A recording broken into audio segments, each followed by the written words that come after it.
मित्रों, जब भी हम हमारे वेदों और महाकाव्यों का अध्ययन करते हैं तो उनमें हमें कई सारी शक्तिशाली असुरों का उल्लेख मिलता है जो युद्ध में स्वयं देवताओं को भी परास्त करने की शक्ति रखते थे। और उन्हीं असुरों में से एक थे असुर राज बलि। असुर राज विरोचन के पुत्र थे।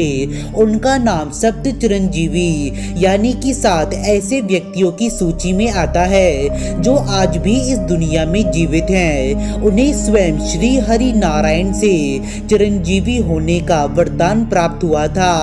वे उन महान योद्धाओं की श्रेणी में आते हैं जिन्होंने युद्ध में स्वयं लंका अधिपति रावण को परास्त किया था। पर आज की इस वीडियो में हम जानेंगे कि असुर राज बलि कहाँ रहते हैं और क्या वे सत्य में भगवान कल्कि की प्रतीक्षा कर रहे हैं। ये सब कुछ जानने के लिए इस वीडियो को अंत तक अवश्य देखिएगा।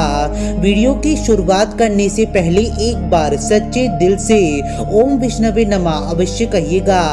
आपके अपने चैनल हिस्ट्री ऑफ गॉड में आप सभी का बहुत बहुत स्वागत है। अगर आपने अभी तक हमारे चैनल को सब्सक्राइब नहीं किया तो हमारे चैनल को सब्सक्राइब कर दीजिए, इस वीडियो को लाइक कर दीजिए, बेल आइकन आएगा उसे ऑल पे सेट कर दीजिएगा ताकि हमारे लेटेस्ट वीडियो सबसे पहले आपके पास पहुंचे। मित्रों, महर्षि कश्यप के कुल में जन्मे महाराज बलि असीम शक्तियों के स्वामी थे। असुर होने के पश्चात भी वे सदैव अपने दादा प्रहलाद के समान ही धर्म के मार्ग पे चलते थे। साथ ही वे एक बहुत बड़े दानवीर थे और भगवान विष्णु के बहुत बड़े भक्त भी थे। किंतु एक असुर होने के कारण उनके अंदर असुरी और तामसी गुण मौजूद थे जिनकी वजह से उन्हें अपने ऊपर अहंकार हो गया था। जैसा कि मैंने आप सभी को बताया कि महाराज बलि भगवान विष्णु के बहुत बड़े भक्त थे, परंतु वे सभी देवताओं से और विशेषकर देवराज इंद्र से शत्रुता रखते थे क्योंकि देवराज इंद्र ने महाराज बलि के पिता महाराज विरोचन का वध किया था। सिर्फ और सिर्फ इसीलिए क्योंकि महाराज विरोचन भी भगवान विष्णु के बहुत बड़े भक्त थे और उनके आदेश के कारण संपूर्ण पृथ्वी के मनुष्य प्रभु नारायण की भक्ति करने लगे। ऐसे में देवराज इंद्र की पूजा होना लगभग बंद सा हो गया था। देवराज इंद्र ने जब महाराज विरोचन को ये आदेश वापस लेने को कहा तब महाराज विरोचन ने उनकी बात नहीं मानी। तब देवराज इंद्र और महाराज विरोचन के बीच भीषण युद्ध हुआ और उस युद्ध में देवराज इंद्र ने महाराज विरोचन का वध कर दिया था। मित्रों, जब महाराज बलि को यह बात ज्ञात हुई कि देवराज इंद्र ने उनके पिता की हत्या की है तब क्रोध में आकर महाराज बलि ने स्वर्ग लोक पर आक्रमण किया। भूलोक और पाताल लोक तो पहले से ही महाराज बलि के अधीन थे और देवराज इंद्र को परास्त करने के पश्चात स्वर्ग लोक पर भी उनका आधिपत्य स्थापित हो गया था। ऐसे में तीनों लोग महाराज बलि के अधीन हो गए थे। उनकी राजधानी दक्षिण भारत के केरल राज्य में थी। असुर गुरु शुक्राचार्य सदा सदा के लिए देवराज इंद्र को उनके सिंहासन से हटाना चाहते थे और महाराज बलि को देवराज के पद पर आसीन करना चाहते थे। इसके लिए उन्होंने 100 यज्ञ करने का निर्णय लिया जिसमें से 99 यज्ञ सफलता पूर्वक पूर्ण हो गए थे और यदि 100वां यज्ञ भी पूर्ण हो जाता तो सदा सदा के लिए महाराज बलि इंद्र के पद पर आसीन हो जाते।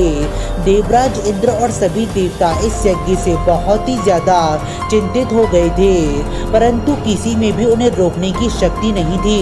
स्वयं देवराज इंद्र भी अपने आप को असहाय महसूस कर रहे थे। मित्रों, जब महाराज बलि द्वारा 100वें यज्ञ की तैयारियां शुरू हुई तब देवराज इंद्र बहुत ही ज्यादा भयभीत हो गए थे और वे सभी देवताओं को साथ लेकर वैकुंठ लोक प्रभु विष्णु से सहायता मांगने के लिए गए ताकि धर्म की पुनः रक्षा हो सके।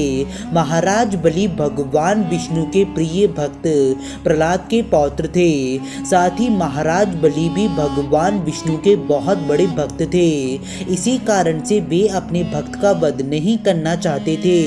इसीलिए उन्होंने सिर्फ और सिर्फ महाराज बलि का अहंकार नष्ट करने के लिए ही अवतार लिया था। वे अवतार कोई और नहीं बल्कि वामन अवतार थे, जिन्हें बटुक ब्राह्मण अवतार के रूप में भी जाना जाता है। तब वे उस स्थान पर गए जहां पर महाराज बलि यज्ञ करवा रहे थे। उन्होंने महाराज बलि से दान मांगा। महाराज बलि बहुत बड़े दानवीर थे। वे द्वार पर आए हुए किसी भी ब्राह्मण को खाली हाथ नहीं जाने देते थे। इसीलिए वे यज्ञ शुरू करने से पहले वामन रूपी प्रभु विष्णु को दान देने के लिए पहुंचे। मित्रों, महाराज बलि ने जब उन्हें दान देने की इच्छा प्रकट की, तब वामन रूपी भगवान विष्णु ने उनसे 3 पग भूमि दान में मांगी। इस पर महाराज बलि ने उन्हें यह वचन दिया कि जो कुछ भी भगवान वामन के 3 पग में समा जाएगा वो सदा सदा के लिए उन्हीं का हो जाएगा। तब भगवान वामन ने अपना विराट रूप धारण किया।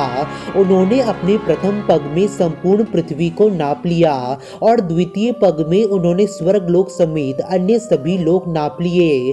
परंतु जब अंतिम पग रखने की बारी आई, तब भगवान वामन ने कहा कि आपने मुझे 3 पग भूमि दान में देने का वचन दिया था, परंतु अभी मेरा अंतिम पग शेष है, तो अब आप ही बताइए कि मैं अपना अंतिम पग कहाँ रखूं। इस पर महाराज बलि ने कहा कि अब तो मेरे पास मात्र एक ही वस्तु दान में देने के लिए शेष बची है, स्वयं मैं। आप अपना अंतिम पग मेरे सर के ऊपर रख दीजिए। यह सब कुछ सुनकर भगवान विष्णु महाराज बलि की दानवीरता से बहुत ही ज्यादा प्रसन्न हुए और उन्होंने महाराज बलि को कलयुग के अंत तक सुतल लोक में बसने का वरदान दिया।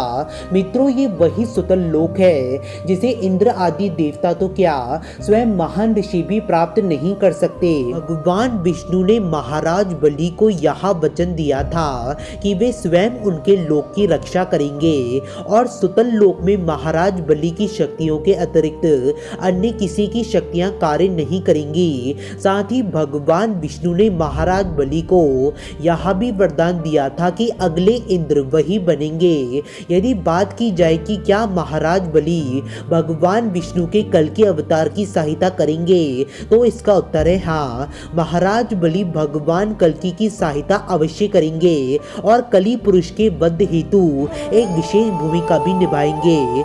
आज की इस वीडियो में बस इतना ही। आशा करते हैं कि आप सभी को हमारी यह वीडियो पसंद आई होगी। यदि पसंद आई है तो वीडियो को लाइक कर दीजिए और चैनल को सब्सक्राइब कर दीजिए, क्योंकि हमारे चैनल पे सनातन धर्म से जुड़ी गई सारी जानकारी हम सीधा आप तक पहुंचाते हैं। एक बार सभी जीवों कल्याण हेतु ओम नमः शिवाय और ओम विष्णवे नमः अवश्य कहिएगा। आप सभी का धन्यवाद।